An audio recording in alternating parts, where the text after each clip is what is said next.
प्रदोष के समय पर, उससे पहले लक्ष्मी और दरिद्रता फिर भ्रमण पर निकलती है।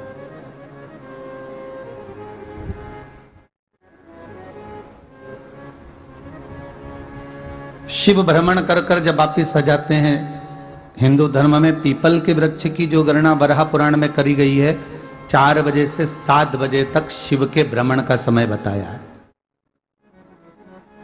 शाम को। तो 7 बजे से लेकर फिर रात्रि 9 बजे तक लक्ष्मी और दरिद्रता फिर भ्रमण पर जाती। इनका एक समय निश्चित है महाराज, कर कर आ जाना। अब इस बीच में जब लक्ष्मी और दरिद्रता दोनों निकल कर जा रही हैं, तो दोनों एक भाव रख कर जाती हैं कि आज हमको कहां प्रवेश करना है।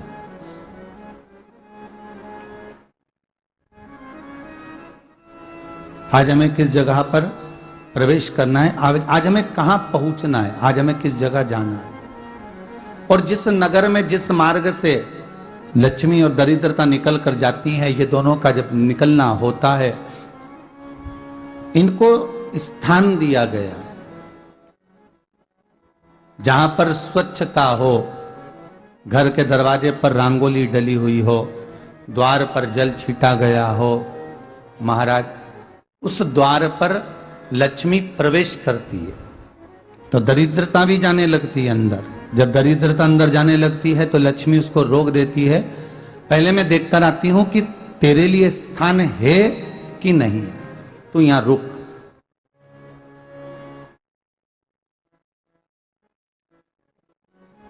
कुछ देर तक दरिद्रता बाहर खड़ी रहती है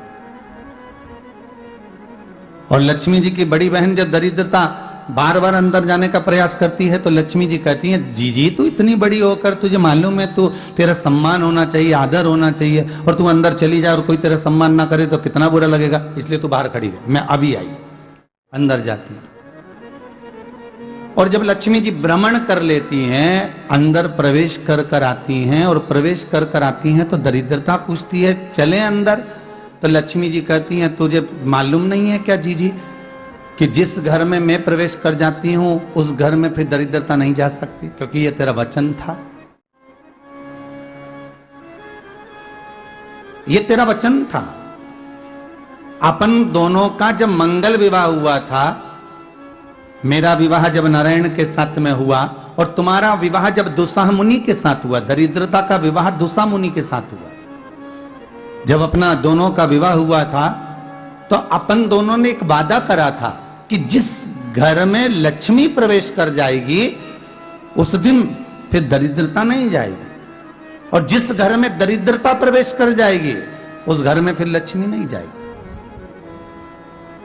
अब जब मैं अंदर देख कर आ गई हूं तो तू अंदर नहीं जा सकती, अर्थात लक्ष्मी के चरण जिस घर में पड़ गए उस घर में फिर दरिद्रता प्रवेश नहीं कर रही।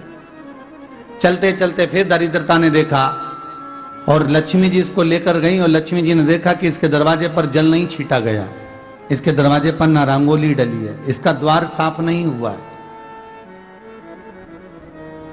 इसके द्वार पर दीप नहीं है, इसके द्वार पर कलश नहीं है, इसके दरवाजे पर ढेर सारा कचरा पड़ा हुआ है, कोई स्वान कोई कुत्ता गंदगी भी कर कर चला गया है, कहीं बिल्ली ने गंदगी कर रखी है, कहीं जीवों ने कुछ गंदा गिरा रखा है। तो फिर लक्ष्मी जी कहती है, जी अब मैं होकर आ गई थी ना, अब तू जा, तू होकर आ। और दरिद्रता प्रवेश करती है तो अंदर जाकर क्या देखती है दरिद्रता कि इतनी सवेरे से मैं घूमने इनके दरवाजे पर आई और ये तो सब चादर तान के चकाचक गुर्राटा भर भर कर सो रहे हैं। तो दरिद्रता कह देती है, तुम्हारा भाग्य ही बेकार है, तुम्हें क्या करूं, तुम ऐसे ही सोते रहो। और दरिद्रता गुस्से में बाहर निकल कर आती है, लक्ष्मी से कहती है, लक्ष्मी तू इसके घर में जाना ही मत ही। तो दरिद्रता को कहती है, जी तेरी बात नहीं मानूंगी क्या मैं? लक्ष्मी जी बोली, मैं तेरी बात नहीं मानूंगी, बिल्कुल नहीं जाऊंगी इसके घर में, तू चिंता मत कर, चल आगे चले। फिर आगे बढ़े। ये लक्ष्मी और दरिद्रता का प्रवेश है। आपके घर का द्वार, आपके घर का दरवाजा, फिर निवेदन करूंगा एक बहुत सुंदर बात, हमें महाराष्ट्र से सीखना चाहिए, हमें साउथ से सीखना चाहिए, दक्षिण से। जिस समय पर भक्ति देवी यमुना जी के घाट पर रो रही थी अपने पुत्र ज्ञान और वैराग्य को गोदी में लेकर, समय देवऋषि नारद ने एक प्रश्न किया था कि तुम कहां पर पोषित हुई हो, तुम्हें ऊर्जा कहां से प्राप्त हुई? तो कहा मैं गुजरात से तो चली हूं। और वहां से चलती चलती भक्ति देवी कहती है मैं बहुत दुखी होकर, बूढ़ी होकर, द्रवित होकर, बड़ी दुख में वहां से चलते चलते जब मैं महाराष्ट्र में पहुंची तो मैंने वहां जाकर देखा कि वहां पर लोग हर पल हर घड़ी ब्रह्म मुहूर्त में उठकर स्मरण करते हैं, नाम जाप करते हैं और दरवाजे पर जल छीट कर रंगोली डालते हैं। तो कह रही है कि वहां पर मैं थोड़ी अवस्थावान होने लगी, वहां मुझे अच्छा लगने लगा। फिर जब मैं और आगे पढ़ी, दक्षिण में जब पहुंची, वहां पर जाकर मैंने देखा कि सुबह से उठकर मंगलाचरण, मंगला स्तोत्र और वेदों की ध्वनि होने लगी। वहां पर मैं और आनंदित हो गई। हमें कुछ चीजें महाराष्ट्र से सीखना चाहिए कि वहां रहने वाले जो भगत हैं, वारकरी संप्रदाय के जो भक्त होते हैं, वैष्णव जो धर्म के भक्त होते हैं, उनका नियम है सवेरे के समय घर में पानी है कि नहीं है, पर जब भी वो घर का दरवाजे के बाहर पानी तो छींट ही देते हैं।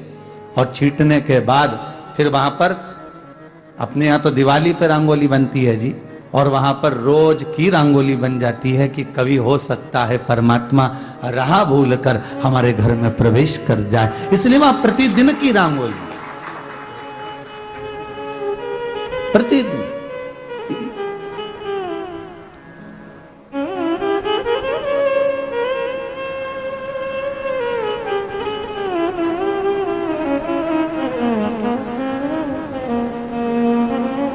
हमें सीखना चाहिए थोड़ा सा। आज के जमाने में तो बहू अपने कमरे की झाड़ू लगा ले, वो ही बहुत बड़ी बात है। हो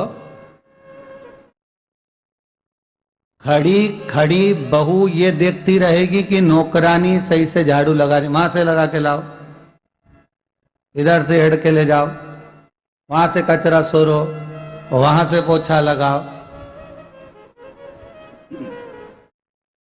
खड़ी रहेगी, उंगली से बताती रहेगी, पर इतना नहीं बनेगा कि सेविका से, नौकरानी से, दासी से कह दे कि तू मम्मी पापा के कमरे की लगा ले, मैं मेरे कमरे की लगा लूंगी, तू जा उधर। थोड़ा दया का भाव अगर होता तो उसके मन में भी आता कि मेरी बड़ी सेठानी तो अपनी जगह पर है, पर छोटी तो सेठानी की भी बड़ी सेठानी है जो मुझ पर करुणा करती रहती है। पर बड़ी तो कहे कि बेटा रहने दे, तू उधर ले जा, जा भाभी के कमरे में देख ले जा, उसके बच्चों का बड़ा फैलारा रहता ना, तू उधर देख ले जा, तो जरा उधर, मां उधर भेज रही है।